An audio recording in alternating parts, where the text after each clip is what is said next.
Tidak memenuhi golongan dari pihak kamu hal-hal yang membahayakan.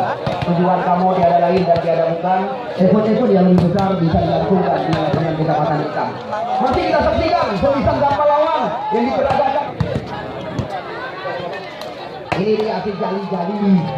Capek sedikit tidak peduli. Sekarang giliran daripada Mulyadi. Kita lihat. Oh, ada Husin mencoba melepaskan sebuah tulisan. Kita lihat ini dia Susan.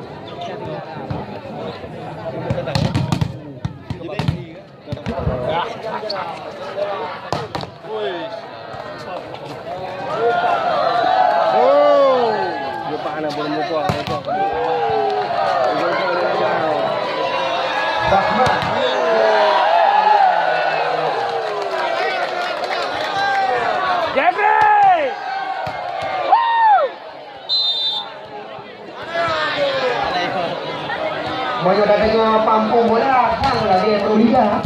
Lewat. Kita lihat terarah kepada Cece. Kita saksikan. Adi Bayra pemain benua hitam langsung menempatkan di ruang kosong. Kita saksikan. Poin berimbang. Mata langking. Ini dikatakan dengan bahasa Thailand. Kita lihat kalau berbahaya lagi.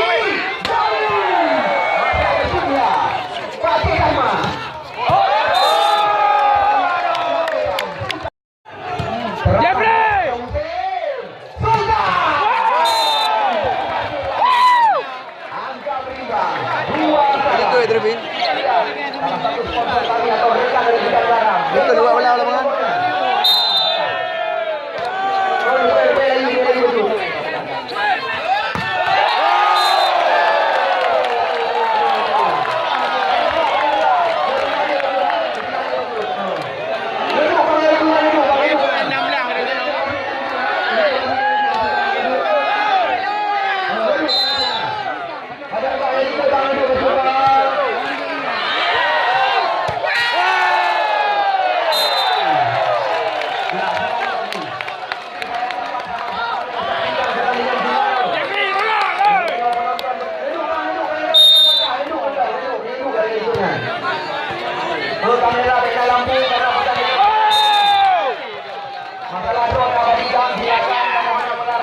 Yang mana yang mati? Ini kan?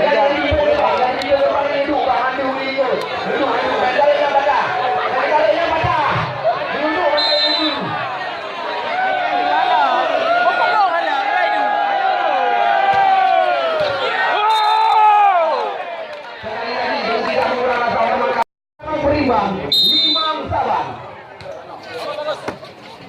Blok.